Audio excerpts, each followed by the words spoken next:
Hey, before you check out this video, maybe go check out the new Discord. It is in the description. Thank you, and let's get right into things.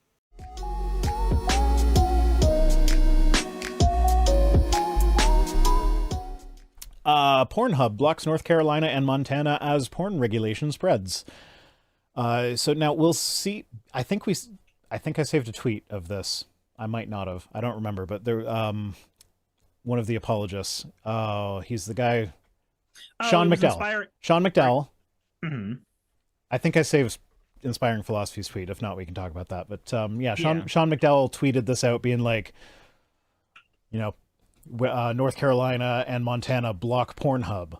We're like, it's actually not what happened. It's actually the other way around. Pornhub is blocking them because they are putting out regulation that is going to be harmful.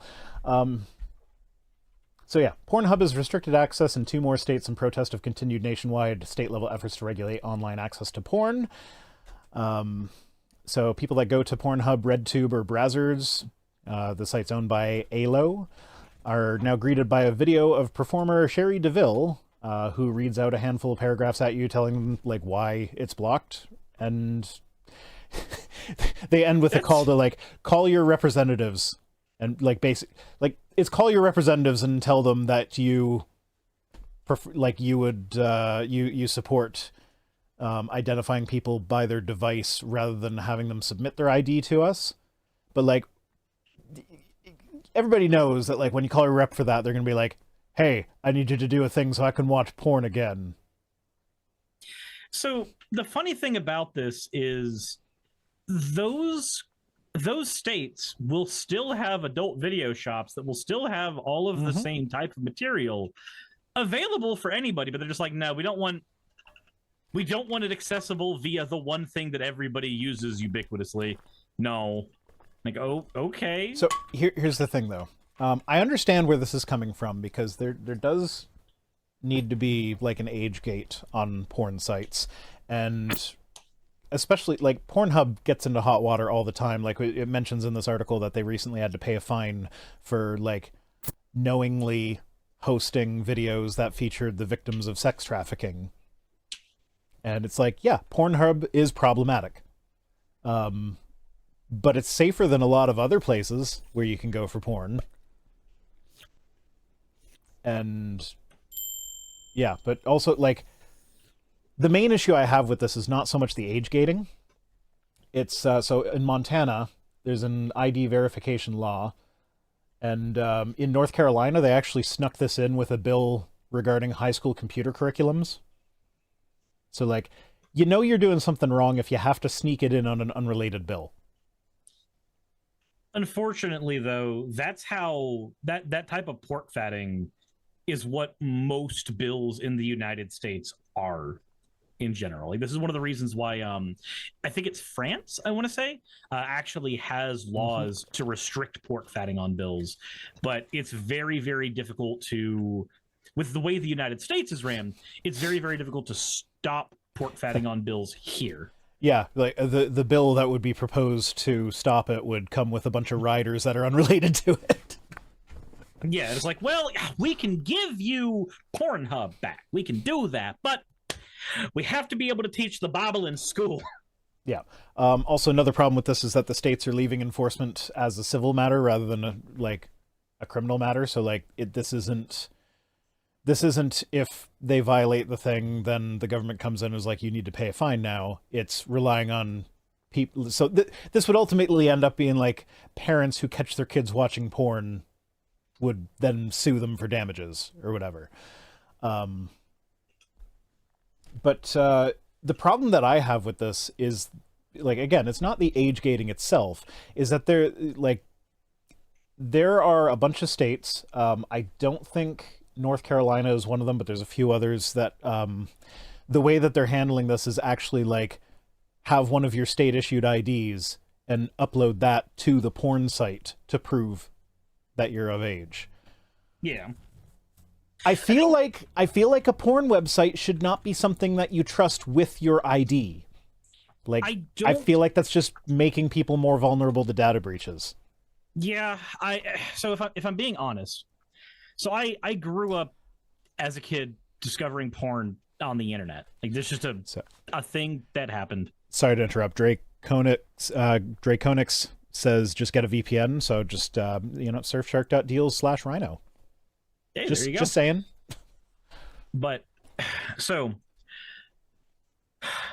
from my perspective, I grew up, and the websites that I was, and any porn website that you could go to always had like a pop-up that said, "Are you over 18?" And of course, you would lie, and you would get into it. But I feel like that's the only thing you can do, because if you ask for standalone ID on every one of the websites, you are putting more volatile information of yourself on the internet for access. Also, people can flub that shit too. Like, ask an AI program to generate you a fake ID. Like, you're going to be able to flub it if you really need to. So it's not going to protect anybody from anything. It's not going to do anything. Also, a VPN is like $3 a month.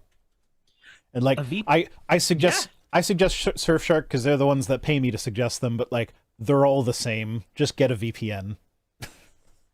You could also don't tell my my rep at Surfshark that I say they're all the same when I'm not being actively paid. There's also just, if you happen to be using certain browsers, there are browsers that have built-in VPN features. Like Opera? Yeah, like Opera. They're not paying me either. Firefox has one, I think. I haven't used Firefox in years, so I'm not aware. Firefox is one of those things where it's like, I would like to see more websites designed to work properly in Firefox, because then we could get away from Chromium, because Google owning everything is not good. But yeah, because Opera is Chromium based, is it not? Yes. Yeah. Most browsers nowadays are Chromium based. Yeah. But so Pornhub says that it and other sites are not opposed to age gating content, but they prefer the use of device identifiers for age verification rather than methods required by these new laws. I don't even know what that means. Like, how would you confirm someone's age by a device? Like, is that just the pop-up that says, "Are you over 18? Yes, no?" I would assume it would have to do with so if let's say you're on a phone, right? Most people nowadays are viewing porn and other things not on their computers but on their phones. Yeah, I don't understand that. I want the big screen. It's mostly a convenience thing. I know. For the majority of people, and me. But I would assume that they're talking about the fact that if you're using something like a phone, there are parental controls you can set on those that can limit what the person has access to. And even if somebody uses a phone... In other words, maybe make it the responsibility of the parents to make sure their kids aren't accessing porn? That would be one way of doing that, yes. Yeah, because I'm not worried about the fact that there are porn sites that it's easy to access if you're not 18 with my kids. My kids have parental controls on all their shit. Mm-hmm. Yeah, so from my perspective, when it comes to porn access, the most you can or should do is default to whatever parental controls are allowable on certain devices, or have a pop-up asking people to verify. That means that the onus, every single time when you do that, the onus is on the person that lied or their legal guardian. Mm-hmm. At that point, you, just from a business perspective, you have done the part that is important in that interaction. If somebody lies, you can't control for people lying, and trying to control for it is awkwardly, stupidly Christian. Yeah. So Naramda is saying, why are we interested in preventing kids from accessing porn anyway? It's one of those things where, like, a discussion needs to be had in order to make sure that, like, they understand what's going on, and like the fact that it's not like you shouldn't be learning what to do and what not to do from porn. Yeah, you don't use porn as a how-to guide for sex, because they are actors putting on a show, and often sex is less sexy than how it's portrayed in porn. But there is something that I can say. I do think that it's important to have sexual education available to kids, not on a fucking porn site, obviously, but I do think having that available to kids earlier can give them the context they need, so that when they inevitably stumble on porn, and it is stupid to pretend that they will not inevitably stumble upon it. But when they inevitably stumble upon porn, that they have the knowledge and maturity already going in to go, oh, okay. Yeah. So what they're doing is acting, and that's not how this is going to be in a few years when I'm old enough to do it. Yeah, so I'm kind of the opinion that, like, I'm not going to make it accessible to them, but I'm also, like, I'm not going to be naive enough to think that they're not going to find it at some point. So I just want to make sure that they have the tools in their toolkit to mentally deal with that. Yeah. When they do stumble upon it. Rather than just being the dad that, well, I mean, an argument could be made that it would be better to be the dad that is like, okay, here's a list of porn sites that you can go to. Because then I can at least vet that and make sure that they're safe and they're not taking advantage of people. They're not like sex traffic victims or whatever. So an argument could be made for that. It could. I would understand that argument being made there, because then you're trying to make sure that you're, for lack of a better word, your kid is being a responsible consumer. Yeah. I don't think there's anything necessarily wrong with that. I just think it would be a really weird conversation to have. It would be a very strange conversation to have. Like I remember when I was a kid, my dad, because I didn't know how to delete internet history yet. And so when I was at my dad's house, there was a personal computer in the room because I liked playing RuneScape on it. But I would, of course, look up porn on it as well. And this is in the early days of Google, where I had no idea that I could put anything into the search bar and get anything else out. So I was putting in all kinds of crazy stuff, almost all of it related to like anime that I was watching at the time. Probably a lot of it was Pokemon, come to think of it. And as I would do that, because I didn't know how to delete the history, and I didn't know how to go to safe websites, eventually a bunch of those like pop-ups and shit would come on that made it to where the computer was borderline unusable. Yeah. And there was a conversation we were having over dinner during one of the summers I was spending the time at his house. And I forget exactly what he said, but it was something to the effect of, I don't care how much porn you put on that computer, I will make sure that it is clean later because that is my computer. And I didn't know how to defend myself there, so I just went, what's porn? that was the best I could come up with was, what's porn, Dad? Yeah. That is not the way that you want to go about defending yourself in that situation. Oh, yeah. And that's it. So here we go. Despite the company's safety claims, ALO was recently fined $1.8 million by the federal government for allegedly willfully hosting videos of sex trafficking victims. This is where we get into porn is an ethical gray area where, like, in concept, there's nothing wrong with it. But in execution, there often is. And so, like, even with the problems that Pornhub has, it's a lot better of a site than a lot of the other ones that are out there on the darker parts of the web. Yeah, it exists, and that's about the worst sin that it has. I do remember there was a point, I want to say 2 years ago, where like a ton of the porn on Pornhub got deleted, if memory serves, because they couldn't actually figure out if consent had been given for a lot of the shoots, or in some cases they couldn't figure out if, even if consent was given for the shoots, they didn't know if consent was given for those shoots to be posted publicly on Pornhub. And even like certain prolific porn actresses had their content removed from Pornhub because they had never given permission for their stuff to go on Pornhub at all. That was stuff that was supposed to be, you know, back on paid sites and stuff like that. It'd be people freebooting it. Yeah. Like someone would download it from a paid site, upload it to Pornhub. Fennec the Rabbit says, also please consume ethically, pay for your porn, and support the actors. That's generally good. So OnlyFans is a good way to make sure you're ethically consuming porn. But even then, I think we discussed this last week when I talked about that video of the, like, why YouTubers hold their microphones. And like how companies are getting good at making themselves look like they're just some guy with a camera working on his own.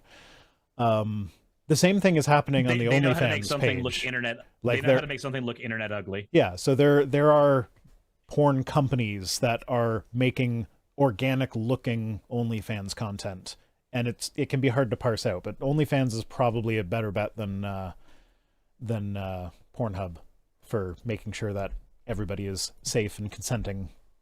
Yeah, if your goal is just to make sure that money for that content goes where it's supposed to go, as opposed to into some like advertiser's pocket, it is better. It is also important to note that it is impossible to 100% consume anything ethically under our current system, but you can make efforts to do better, and it's okay to make efforts to do better. Oh. Someone gets another right? hat. Yeah, no, someone just did the hat thing. You got hatted. I got hatted. Oh, darn. I don't think I'm wearing it correctly.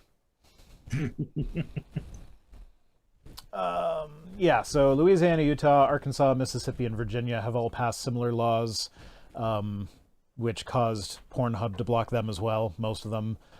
Texas has passed its own ID law that's under appeal. It would require adult film sites to show unsubstantiated warnings about the health risks of watching porn. So you get like that Surgeon General's warning that you have on cigarettes, but for porn, and not true. I am okay with that if the information's accurate, because it's Texas. It's not accurate. Understandable. It won't be Texas, but there is a conversation to be had about how the fact that the brain has neuroplasticity does mean that the way you consume porn can lead to actual long-term problems with how your body responds to gratification and things like that. Like it can cause that issues. Would be okay, but it's just going to be the Christian propaganda, like porn destroys marriages sort of things. Porn only destroys the marriages that are too weak for the porn. I'm saying that halfway as a joke, but also because if you and your partner cannot communicate about the fact that you want to watch some adult material when you're feeling a type of way, but you don't want to go to your partner, and in some cases feel like you might be inconveniencing them, it's okay to have that conversation to be like, hey, sometimes I touch myself at night. Yeah, and that's fine. Yeah, so this where it points out giant swaths of people worldwide. Oh yeah, the EU has just determined that Pornhub is a very large online platform, so it has to make sure it knows how old its users are, and so they need to figure out how to do that in a way that will be compliant with the EU rules, which I'm not opposed to that, as long as they're not requiring you to upload your actual government-issued ID to them. It's like, I'm sorry, I don't trust a porn site with my personal information. Yeah, even like when paying for, like, if you're paying somewhere where like it's like a site that has its own payment processing thing, if they have a PayPal option, use that, because rather than giving them your credit card information, because when you use PayPal, when you use PayPal, they don't actually get your credit card information like that. I remember when OnePlus came out with their first phone, there was a huge scandal because a lot of the people that bought their phone had put in their credit card information directly to the OnePlus website, and they got hacked, and a bunch of credit card information got stolen. But all the people who bought their phone using the PayPal checkout were safe, because all they got was like the PayPal user ID and nothing else. And so, yeah, if you're like that's how far I would go with it. Like, I don't want porn sites having any of my information. So Pornhub, they're not Pornhub, PayPal, that's the way to go. I'm in the same boat there. If I have to have it go somewhere, PayPal's away. Yeah. God, the amount of people who fall for things like Cash App scams just randomly popped in my head because of that. Yeah. Sakura says, I worked for a porn site. I literally had access to every customer's credit card information. Yeah, I feel like a lot of those companies store that stuff in plain text. Yeah. That's it. It's just there for them to utilize. Yeah, that's it for that one. Hey, I just quickly want to give a thank you to all of my wonderful patrons who keep this show running. YouTube and Twitch are a pretty bumpy ride at the best of times, and the stability that Patreon provides me is worth more than I can say here. I'd also like to thank each and every one of my $20 and up patrons here, and they would be Red Joker, Britzkrieg, Cameron, Dren, Jemshin, Smiling DM, Poundini, Mabbity Babbity, Naomi, Isaac, Agamotto, Jordan, Ravi, Giuni, Kiratorian, Prisma, all of you, I'm not saying that part, and Starlight. And finally, thank you to everyone else that helps keep this channel alive. While you're here, why not check out another video? And thank you for watching.